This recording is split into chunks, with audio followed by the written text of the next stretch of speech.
this theory, and I'm not sure exactly who sent this to me.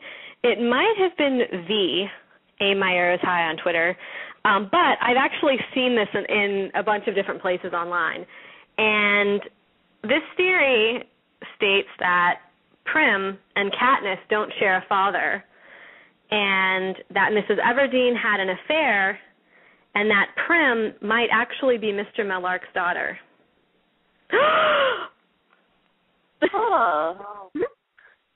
I actually think it might be true. Scandalous.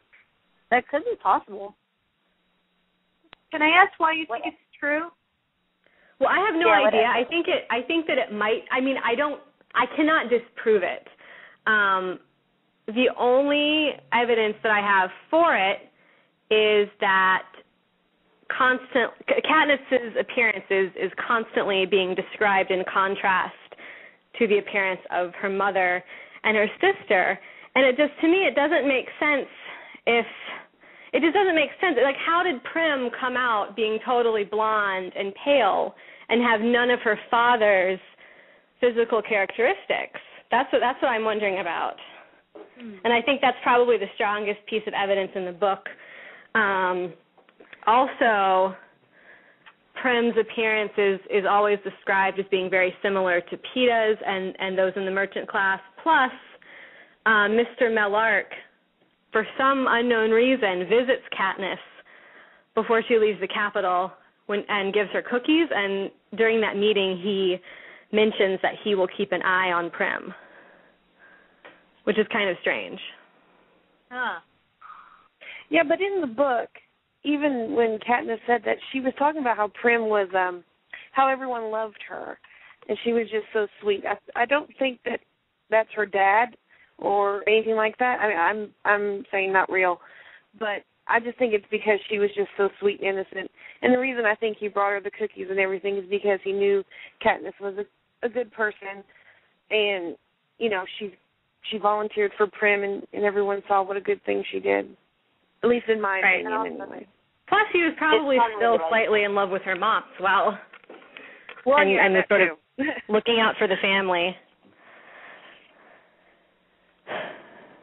Yeah, I don't know. I mean, yes, she does have blonde hair, and it's possible, but let's be realistic here. When Katniss's father sings, the Mockingjay stop to listen. You know, I can't imagine Katniss's mother being a part of that. I mean, everyone makes mistakes. But she had a choice. Remember, she easily could have chosen Peeta's father, and she picked Mr. Everdeen. Well, we don't really know much about what their marriage was like after that. Yeah, but Miss Everdeen, she went through a lot of the depression stage. We all remember that after Katniss's dad died. I mean, I think we're all biased not to like Katniss's mom. I think maybe the depression was partly guilt for having had an affair.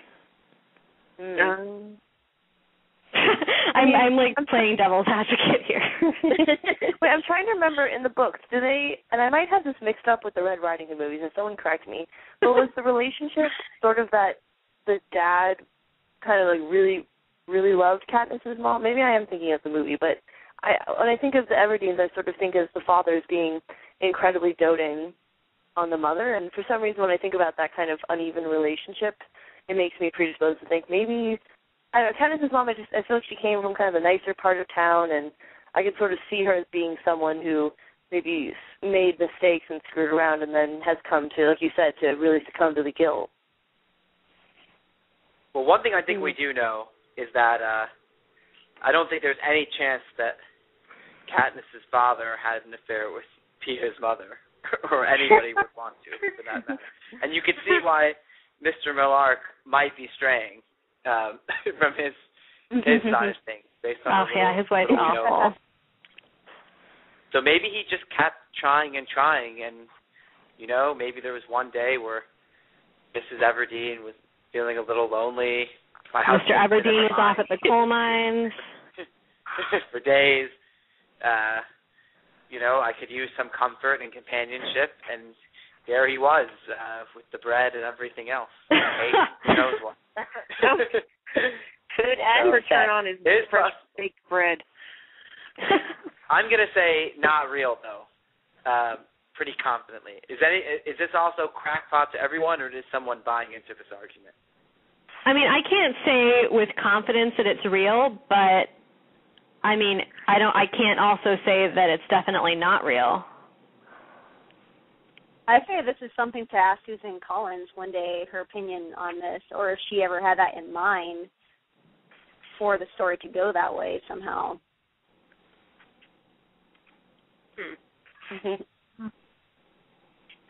Yeah, I don't know. I think, again, the zombie apocalypse is funny. This is interesting to think about, but I'd be really shocked if Suzanne Collins was ever thinking this when she was writing that part.